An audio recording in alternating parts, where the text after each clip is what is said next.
Hoy! Kawawa naman si Sashi! Happy Alam mo, mas mahirap paghanap birthday! ng lighter. Kasi lahat nag-vape. Tila naging espesyal nga ang birthday ni Paulo Avellino matapos surpresahin ni Kim Chiu sa dressing room ang aktor.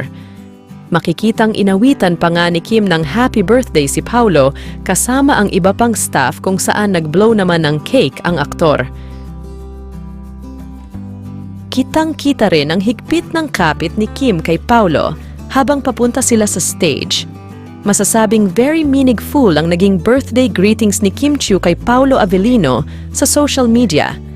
Ayon nga kay Kim, ay mas bagay kay Paulo ang nakangiti.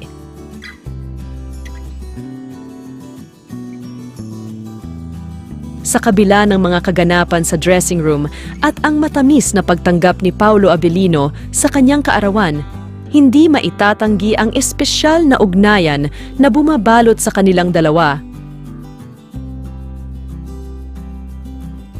Ang mga simpleng sandali ng pagmamahal at pagbibigay-pugay mula kay Kim Chiu ay nagbibigay diin sa katotohanang ang pinakamahalaga sa buhay ay ang mga taong nagpapahalaga at nagbibigay kulay sa ating mga araw.